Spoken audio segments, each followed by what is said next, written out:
Am I not the only one that thinks it's way too expensive to live in the UK? How the fuck are people still surviving? I made a video about this about a year ago saying how the fuck does the normal family survive? When you go to Tesco today, is the basket of stuff you're buying there more expensive today than it was a year ago? In the UK, isn't it disgusting that if you want to buy healthy food, if you want to buy healthy meals, lots of fruit and veg, you've got to be prepared to pay double for everything? Ain't life just getting expensive? I had to get a new foundation the other day, so I was in time, so I thought, let me just get one from Boots. And it's gone up by £4. I said, that's gone up, hasn't it? I just watched a TikTok on how much someone spends in America in a day, and I am shocked. So I wanted to share some daily costs in the UK compared to the USA.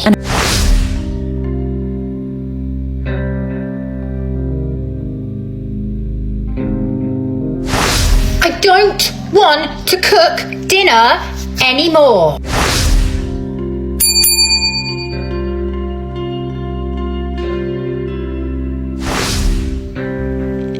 Sunday night, folks, and I am sitting watching GB News, and it's just war after war after war broadcasts that's on. And as much as it's on the other side of the world, please don't think it's not going to affect us. It might not affect us with bombs and missiles, but it's going to affect your cost of living. Everything's going to go through the roof again. Right, this one is for my single mums, single parents, single mums that co-parent. Let's talk child maintenance. This isn't a topic I have ever spoke about before on here, but I'm going to, because I've got a few things on my mind and I would like some advice and your opinions. So my kid's dad has always paid child maintenance, always has. Every single month. Obviously there's quite a few times where I have to ask for him to send over the money, but if it's not that day, he will do it the next day or the following day. It is annoying that I have to chase and ask, but without a doubt he always sends the money and always has done, which, okay, yeah, I am grateful for. I am really grateful that I received that child maintenance. It's something that I have to rely on, which I absolutely hate. I hate having to rely on it because I feel like he is in control of that child maintenance. Like, he has that power, and I absolutely hate it. I cannot wait for that day to come where I no longer have to rely on child maintenance for my kid's dad. It's literally the bare minimum. So anyway, so I asked him if he wouldn't mind getting both the kids' haircuts and also paying for Cruz's new school shoes, because he needs new school shoes. They're absolutely bad. I paid for all of the uniform, the school shoes, everything that Cruz needed when he started back at school in September. He didn't help, he didn't pay a penny. There are things that he has paid for, he has helped out in the past, but this time round he's basically saying that the child maintenance should cover the costs of the haircuts and also the school trainers, the school shoes. So do you think child maintenance should cover that? Or do you think that things like school uniforms, school shoes, haircuts, you know, little bits here and there, the little extras should be fairly split between both parents, or if one can afford it and the other one can't at that time, should they pay? Should you go halves? What are your views on that? Because I feel personally Welcome to Blighty Blighted, your daily reminder that in the United Kingdom the basics of life are slowly turning into luxury goods. Now, take eggs. Eggs. For most of my life, they were the simplest food imaginable. Cheap, reliable, always there. Breakfast sorted. Now you pick up a box and pause for a moment, not to check the date, to check if you can actually justify buying them. I never thought I'd see the day when an omelette required financial planning. Milk's up, butter's up, bread's up, and eggs, the humble egg, suddenly feels like something you treat carefully, like fine china. I cracked one the other day and felt like I'd opened a savings account. For families, it's no joke. The food people rely on most, the basics, the everyday items, are exactly the things getting harder to afford. You don't notice it all at once. It creeps up slowly, week by week, shop by shop. until one day the trolley looks smaller and the receipt looks longer. In this crazy cost of living nightmare that we are currently in, particularly with regards to food, tell me some things that you just refuse to buy anymore. Like, see it on the shelf, would have picked it up a few years ago, and now it is an absolutely no way. For me, it's mostly snack foods like crisps, chocolate. I used to trough quite a lot of crisps. I will not pay £2.20 for 6 bags of Walker's crisps. I will not pay £1.75 for a 100-gram bar of Cadbury's chocolate that was £1 about 5 years ago. I will not pay £2.25 for a tube of Pringles. It's done wonders for my waistline, I'm not going to lie. My health has benefited. Let me know if you've got any things now that you're just like, nah. I enjoyed you while you lasted, but never again. Okay, I've had enough of cooking dinner the same time every day. I've had enough. I just don't want to do it anymore. I've been doing this shit for nearly 20 years. My oldest son is 20 in March, and I have been thinking about planning, buying for, prepping and cooking dinner for nearly 20 years, and I have literally had enough. That is all I'm going to say before I literally blow my lid, because it's another day, my ceiling's half down, the house is a mess, we're having a home reno, I've got 4 kids, 2 jobs, and I don't want to cook dinner anymore. That is it. Have a nice evening. Okay, you got to be prepared to pay out the fucking arse for your weekly shopping. You could, however, go and get loads of shit from the freezer, loads of processed crap, and literally quarter your food shopping bill. Which is the easier option, and most people have to take that option due to the fact that the healthy stuff is so fucking expensive. And they encourage us to feed our kids healthy. They encourage us to, eat lots of fruit and veg, 5 a day and all that. Well, some people can't fucking afford to, can they? Because the prices are going fucking higher and higher every fucking time you walk in a shop. And please believe me, I'm not knocking anyone that, does buy and fill their freezer up with stuff for their kids. I'm not knocking you at all. This isn't what the video is about, because needs must in some people's lives. But I still think if the prices wasn't so high, more people would be open to making wholesome, healthy, home-cooked meals. But they can't fucking afford it because it's so fucking expensive. I mean, me personally, do you know what? I put the food shop before anything else. My wages go, my husband pays bills, my wages go on food. So I'm going to buy what I want when I fucking want at the end of the day. Yes, if it leaves me skint, that's the way it is. I'm skint for the rest of the fucking week. So what? As long as my bills are paid and my fridge is filled, that's the most important thing to me, so that my kids can, has always got something on hand. And again, I'm not knocking people that aren't in a position to do that. If anything, I'm supporting them people by saying if they made the fucking prices cheaper, life wouldn't be so difficult for some people out there.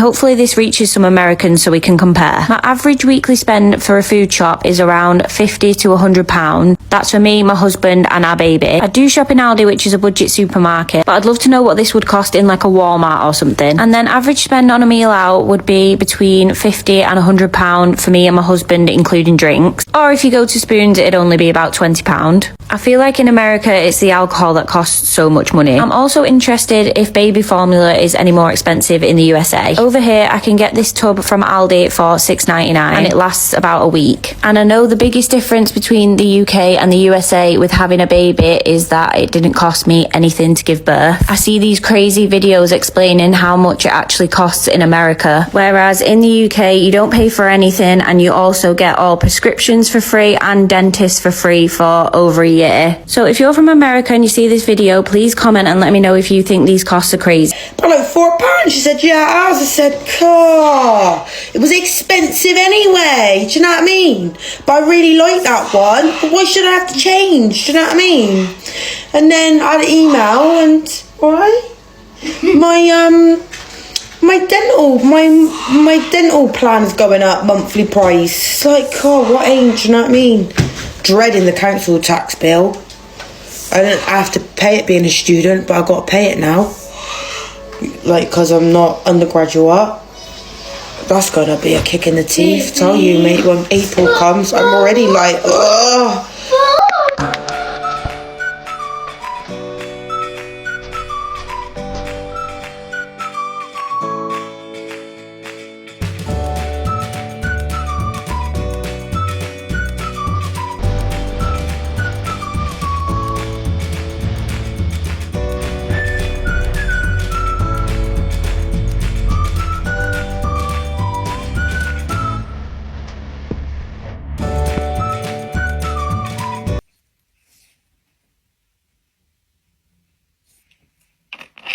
Let's run the numbers.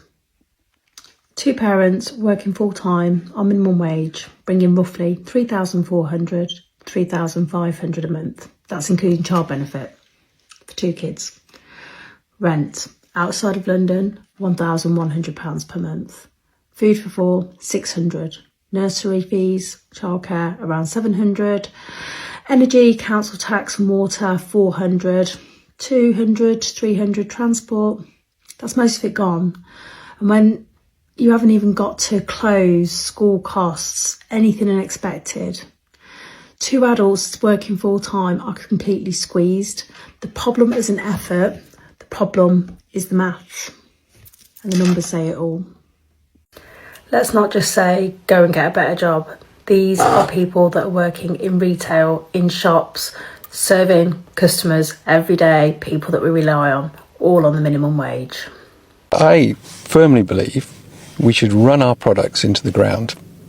So I would almost argue, don't buy a new car, because the embedded carbon in what's been produced should be, washed through the system for as long as possible. So you should keep your vehicles should be kept on the road for as long as possible to allow those to be properly amortized, but really get the carbon out of the system, and people to honestly not treat products in a disposable manner. Average age length of a car in the UK is actually close to 8 years. Like, people think it might be much longer than that, but actually what you find is that, especially in the UK, suddenly repairs versus financing costs mean that actually cars move on. One massive difference about the UK and the US, when you're filling up fuel, petrol, gas, whatever you want to call it, you have to hold it in the UK the whole time. So how in the US you literally can touch it, put it in and let it do its thing, let it fill up by itself. But here you have to hold it the whole time. It's actually painful. It's painful. And plus, one other thing, gas here is so much more expensive. You're not doing anything. I know, because I'm waiting. Gas here is so much more expensive than the US. So much more expensive, even California. It's actually almost triple the price. I've worked it out. We're going to show you how much it comes to at the end. Right, so that came to £80, which I don't know, in America that's probably like, what, 110 for 50 litres. I don't know what that is in gallons, but I can for sure tell you that is a lot more expensive than the US. And not very nice. Not very nice at all. With the cost of everything. Well, new figures came out yesterday. The average rent in the UK now is £1,400 a month. So you've got to earn just over £15,000 a year after tax just for your rent. That doesn't include household bills, gas, electric, mortgage, council tax. It doesn't include food, doesn't include your Sky, your internet, your mobile phone, doesn't include petrol for your car, doesn't include tax for your car, doesn't include insurance. So realistically, if you're not earning 50 grand a year, you ain't surviving. Well, you're certainly not thriving. So my question is, how the fuck are people still affording to live? Council tax goes up every year, gas and electric goes up every year, inflation goes up every year, people's mortgages are going up. How is this a thing? How is the average rent £1,400? Or 5 years ago, of course. When you say 40 trillion in debt, 100 trillion in debt, you can't even make sense of it anymore. I still don't understand why the United States is in debt, why the UK is in debt. The reason inflation is wiping out the middle class, the reason why basic foodstuffs are becoming unaffordable, or housing, that's because of all this money that's being printed that's debased the currency. The pound has been debased. So that's where it hits the average person in something called inflation. The government will tell you inflation is 2 or 3%. But the government doesn't count stuff that's actually going up in price. They don't count housing. They don't count medical care. They don't count insurance. They don't count anything that's going up in price that people actually use, because they lie. I run a small business, and this is why businesses struggle. These are day dots. We just use them to put on things to see when they're out of date. They are £110 for some tiny little coloured stickers, and people wonder why small businesses are closing down. This is what £1.3 million can get you close to Birmingham. I'm in the most expensive area, Sutton Coldfield. I've got acres of land in the houses, guys, and I've got driveways to even get to the house. What does everyone do for a living? Who needs Manchester when Birmingham has houses like this? They've got so many Porsches everywhere. Celebrities like James Bond actor Sir Roger Moore used to live here, and the Harry Potter twins as well. If anyone lives here, do you ever see any famous people? This looks like I'm not even in Birmingham. Where am I? Good morning, my loves. I just had a thought of obviously, you know, like cost of like living, inflation, everything's gone up. You used to be able to get a $1.99 McDonald's meal, it's now $2.99. Anywho, I was wondering, is there anything that anybody used to buy and doesn't anymore just because simply it's gone up too much? For example, toothpaste. I do still buy toothpaste. It's £7. Why are shops like Boots, Tesco, Superdrug charging me £7 for a tube of toothpaste? Ketchup, for me, ketchup has to be Heinz. I'm not going to buy it unless it's on offer because, again, I'm not paying £4 for some measly little bottle. So those are just some examples, but is there anything else that anyone has stopped buying or only that buys on offer? Well, let me know. Fasting became popular in the UK because we can't afford food anymore. Don't just think we're out here waking up one day and thinking, do you know what? We want to fast. We love food over here. We love to eat. But do you know how much it costs to eat good? Do you know how much it costs to eat good food over here? I was on my way to the gym. I went to the shop quickly to get a drink and some chewing gum. Why did that cost me £4? It was a sparkling water and chewing gum. Why did it cost £4? I don't understand why a bottle of water, a regular bottle of water, and a small packet of chewing gum is £4. Make it make sense. Now, just imagine going out and actually buying like a proper big meal in like a nice restaurant or whatever. You're spending £150 to £300 easy. So this is why you speak to anyone in the UK. Oh, what are you having for lunch? It's like, no, I'm fasting. Then other people are going to start asking you, oh, why are you fasting? You got to make up some random reason. Really, the reason is you're broke and you can't afford to just be eating out and doing whatever. You can't afford it. You either got to tell them, oh, I'm on a spiritual journey. These times your stomach starts rumbling. Also, I want to know what we're saying about this. Okay. Sorry about the noise. I'm not very good with noise and recording, am I? I want to talk about this. £5. £5? I don't... What is in it that is costing us £5? Normally I'd get it from Primark, and that one is, you know, perfectly fine, but Primark from here is quite a way, so I ordered it from Amazon, and yeah, it's come the next day, and yes, it's Garnier, I guess, but I'm not a snob with brands. I do like a North Face. £5. I was livid last night, absolutely livid, but I had to use water. That is gross. In the 1970s, husband or wife worked, usually the husband. The 2 or 3 children in the house could all be covered by a 40 grand salary. Now a 50 grand salary, you lose a lot of allowances and benefits, so you end up net with less over 50 than you do with under 50. And then you get to another cottage industry ceiling over 100 grand, where until you get to 150, you don't end up with net anymore. In fact, if you earn £99,900 and then you go to 100 grand, you lose a load of that and you get into a 60% tax bracket, and you only end up with net more once you get over 150 grand. So you're penalised when you go above 50. You're penalised when you go above 100. So people don't want to go above 50 or want to go above 100. Afternoon, gang. So here's a very quick video clip, an educational video clip for those of you with your head still very firmly buried in the sand. Have a quick watch of this because it's going to gobsmack you.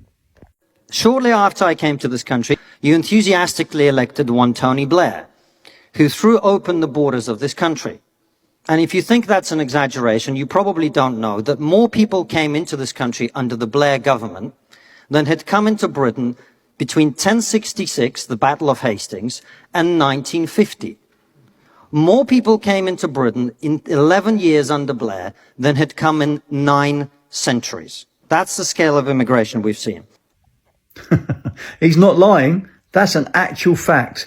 More people came to the UK in the decade or so running up to 2010, 2011 than in the previous 900 years. And guess what? In the 15 years since then, it's more than doubled again. The numbers that have come into this country in the last 25 years absolutely dwarf the entire numbers over the previous 1,000 years, all added together. That's an insane statistic, but it's absolutely true. And then you wonder why we can't cope. Facts hurt sometimes.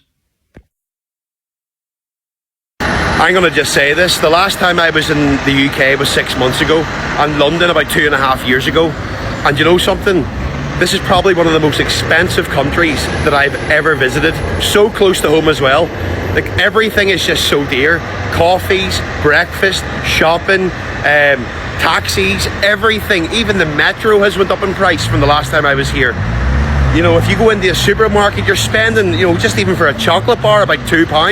A tin of Coke is like £3. Why is it so expensive in the UK? Like, it is just crazy, like, so it is. Honestly, can someone please tell me why it is so dear to live in the UK? Tell me what your thoughts are on this and why it is just so expensive. Everything, the day-to-day living, people trying to get by on just basic wages and basic salaries, but the expenses that they're having, their outgoings are just extortionate. Let me know in the comments, guys, what do you think about the prices of stuff, and are you able to survive? Is it difficult, or do you find it hard? Tell me down below, guys. I think it is just so dear. So I just went into my local co-op to get a few bits and bobs. We've got a co-op at like the bottom of our road, and I've got to admit, I go into it like most days to get the odd bits and bobs. But the prices, like, I know we've got a cost of living crisis, but oh my word, the prices of these things, just look. Anyone want some ketchup? Do you want a little bit of ketchup to go with your chips? Look at that. £4.10.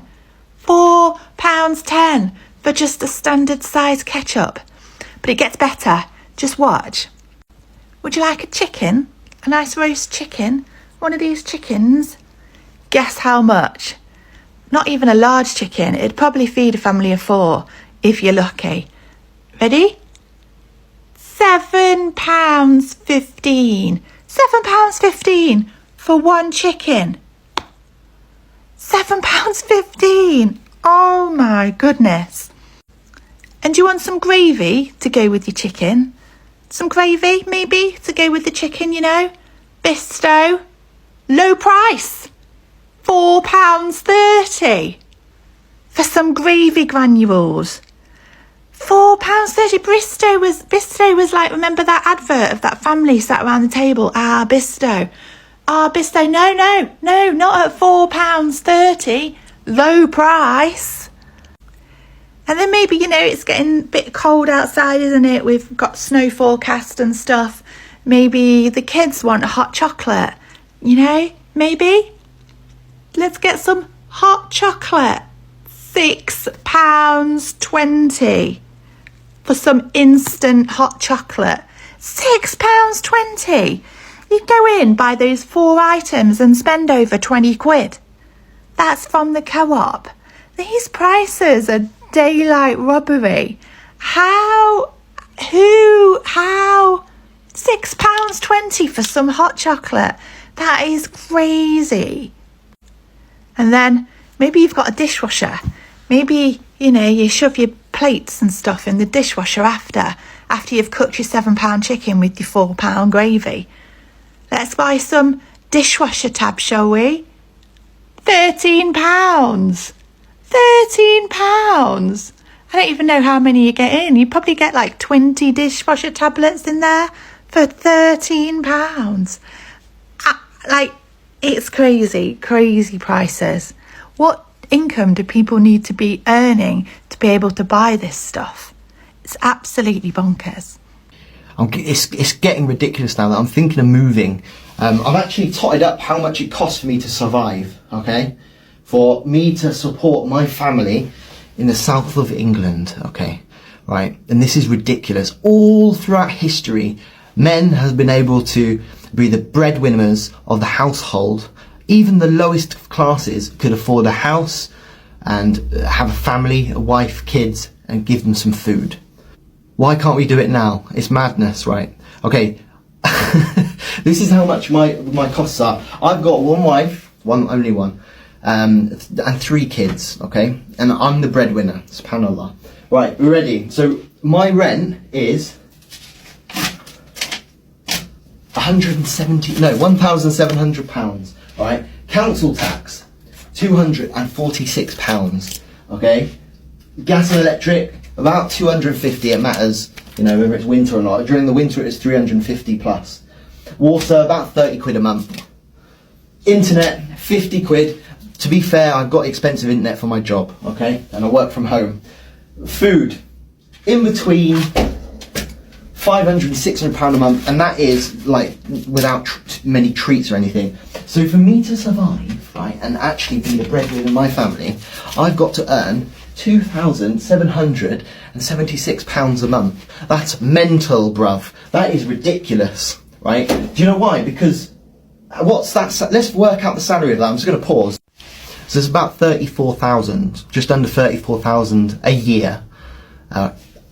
After tax. I know couldn't be bothered to do the percentage of tax. It's ridiculous, and that's just to survive. That's just to feed people, and there's no Netflix or anything there. That's madness. So, but what I looked on the internet is, look, check this. So I went on Airbnb, Antalya, Turkey, right? Lovely beaches and stuff. Okay, right?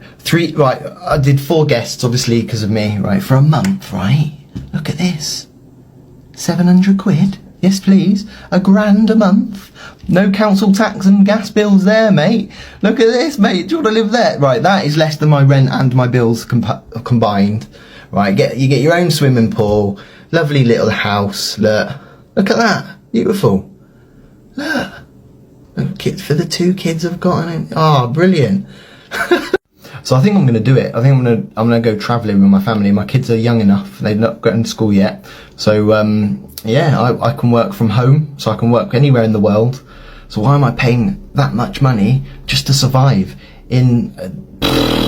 Right, see you later. Follow the account for the journey.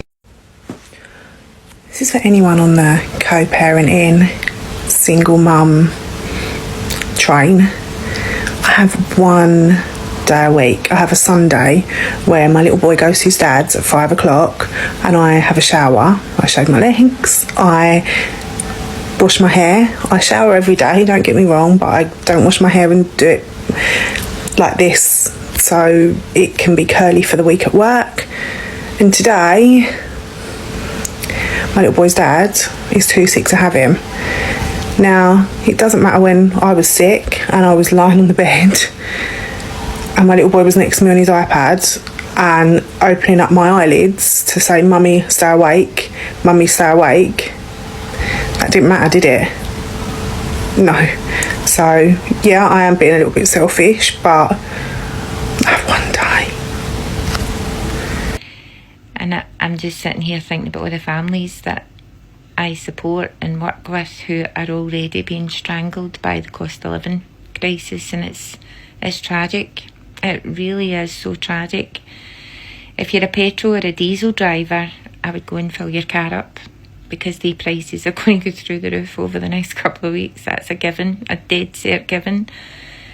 In terms of your food, stock up your tins, your pastas, your couscous, your rice and all your dried food. Stock up on them because they are reasonably cheap and you can do lots of different things with them. So stock up on them. Fresh foods, remember you can stick them in your freezer as well for up to 3 months if you buy fresh meat or anything. You can put bread in your freezer as well, because please mark my words, all of these costs are going to go up again. And it is heartbreaking, because just when you think it can't get any worse. If you escape it in one way, i.e. with the missiles and the bombs, it affects you in other ways, and that is with the cost of all your goods, because there'll be no imports, exports, there'll be no flights in, flights to, from. There's just, oh goodness, it's just madness. But do you know what? We need to try and keep ourselves 1 step ahead of the game, so please do not be caught short with this. If you can, if you've got some money spare, go and stock up while you're getting things at the prices they are just now, which I already think is extortionate anyway, but they're just going to get extra extortionate now. Take care, look after you and yours, but just make sure you've got plenty to eat. Just done my shopping in Morrison's, sticky up there, and know if you've got a Morrison's where you are. Most places in the UK have, I think. But Saturday, seaside town, really busy as you can hear. Lots of families, lots of kids, end of July. And so it's nice to have a bit of life, but I'll tell you what, price of some shopping. I'm only doing shopping for today and tomorrow, Saturday, Sunday. But God, the price of stuff. I'm gonna have to up me maximum grocery shopping money, you know, little budget. But it's silly. But I mean, I eat healthily, so I've got my tuna, got my cucumber, my spring onions, and my orange juice, which I have a little bit of, my Greek yogurt and honey, you know. Little bit of bread, but I don't eat much bread, to be honest. Mostly protein for me, protein and fruit and veg. So keeps you on the gut, doesn't it? And if you're an older fella like me, getting older, you need more protein in your diet because you lose muscle, which can have other health problems. So that's something I've learnt recently. So that's what I spend my money on, but I can't afford steak. Barely afford chicken, you know. But yeah, you're in the UK, you got a Morrison's or whatever near you. What do you think? You must be struggling, you know, working yourself to death to earn a crust, as they used to say. If you can afford a crust now, you're lucky, I think. Anyway, I'll see you next time. It seems to be that what I put out to the world, I get back. So I did a video a few weeks ago, not even a few weeks, last week, about how stingy I am and how I hate paying out for things unnecessarily and how I put all of my money into travel. I went into London on Wednesday and it was a free bar, right? With these drinks vouchers, but I gave my drinks vouchers to my friend that I was with because she drinks and I don't. So I was like, you have the drinks vouchers, I'm just going to get a soda and lime, which costs like, I don't know, no more than £1 where I live. So I'm like, just have the vouchers, it's fine. So I go to the bar to get myself a drink. Lo and behold, we're in central London. I asked for a lime and soda, which, by the way, what I mean is soda water and lime wedges, okay? And I just squidged the lime wedges into the lime and soda. It's my favourite, most refreshing drink. So it wasn't even any kind of Pepsi, Coke, lemonade, anything. It's soda water, okay? How much was a pint of soda water in central London on Wednesday night? Just guess. Just comment and guess how much. Guess now. Central London, it's £1 in my village. What do we think? £1.50? Maybe double. £2? Let's say it's £2. You're half an hour out of London in the village, so it's £2. No, like, is it £3? Triple the price? Not quite. We're in central London. I'm literally at a bar in, where was I? Liverpool Street. I was at a bar in Liverpool Street. It wasn't £3. It wasn't triple the price.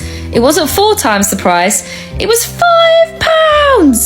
£5 for a lime and soda. Mate, I couldn't believe it. I said to the man, this is £1 in the village. He's like, you're not in the village now. And I'm like, this is also the last time I'm buying a lime and soda from you. I'll have tap water, thanks very much. You're making enough money from this private event, and just because I don't drink, I'm being penalised, which, by the way, I think that's what's happening.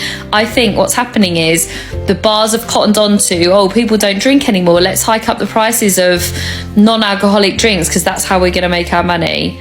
Tell me I'm wrong. It's either that or it's that it's central London, but I can't believe that in central London they're going to do 5 times the price. So I think it's people aren't drinking anymore, it's trendy not to drink, so let's hike up the prices of not drinking. £5. Did you guess right? Because I never would have guessed that it was going to be £5. That was the last £5 drink I had that night. Tap water from then on. Or are you just taking on young people who don't actually fucking want to do their job? Listen, no hate to this creator at all. She has all of the right to complain about treatment of herself in a restaurant if she wants to. But it's so funny to me that the older generations are starting to realise what's happening with the youth, that we don't want to work because we can't work towards anything, because the cost of coffee job that would have paid for your house back in the 80s is not even funding them to stay in their mother's home. I need you to imagine a situation with me real quick, okay? You're 21 years old, you've just got a degree because that's what everyone told you to do, right? To come out of uni, you got a bit of debt, but you're looking for a job. You apply for every single post-grad job that you can. Every job that's going that is in your field, you really want to go into it. You're living back at home because once you move out of uni, where the hell else are you going to go? And you start getting rejection, even a rejection letters enough correspondence, because most of the time they don't even answer, and this goes on for about 6 months. And you're thinking, why the hell is no one trying to hire me or even bring me in for an interview? I've applied for over 1,000 jobs in a month. What's going on? What the hell? And then your mum turns to you and is like, listen, if you're going to stay here full time, you're going to need to start bringing in some money, start saving for your own place, right? So then you just start applying for whatever the hell you can. Whatever the hell will take you, you start ringing it through. And for some miracle, Costa Coffee responds and says, yeah, we'll take you for an interview. Now, you've spent 8 months trying to get that interview, so of course you're going to go. It's not in the field you wanted, nowhere near the wage that you needed, but it's a job. So you go in, you do your interview, you get a response, again, very rare, and they hire you. Now, you come in, training's shocking, because training standards have gone down even since I first started applying for jobs, so you have no clue what you're doing. Your manager that hired you is underpaid, underfed, probably got a family of 3 that they're trying to support, and they can barely do that on a manager's wage. So they're not really going to give an F what the hell you do in that shop as long as you're getting the drinks out. You get your check paycheck at the end of the month after being abused by a customer several times, staying long hours, working probably back to back open and closes, and you barely touch your 1.2 a month. Now compare that to the rent prices, because they've gone up, right? So realistically, with your 1,200 a month, what are you going to do? Because you've got to start paying off your student loan. How the hell are you going to afford rent and council tax? And what if you drive? All of these things are not covered by the wage anymore. So then you do that for a couple of years, you start saving up, you're touching 25, still living at home, probably got about £800 in your saving because there's nothing else you can, everything is so goddamn expensive. Transport to get to work if you don't drive. If you do drive, my God, our cars expensive nowadays. So you have about 800 in your saving, so you're thinking maybe I could look into a deposit for a flat. You go on Rightmove, and they're looking for at least 3 months, a guarantor, previous rental experience to even consider your application. I know it's a bit of a long one, but the point of my story is they're not going to want to work because there's nothing to work towards. All they continue to do is buy out credit cards so they can at least have a social life to go out with their friends, which they end up paying back. These people up there want to keep the lowers in debt so that they don't do anything. Don't ever begin to think about mortgages. That ain't happening.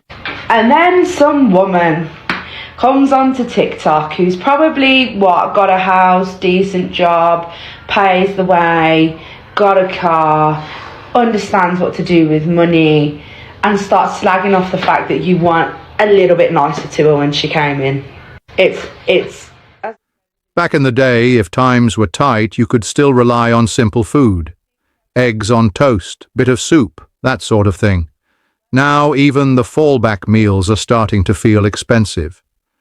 At this rate, the phrase cheap as eggs is going to need updating. And the worrying part is how normal it's starting to feel.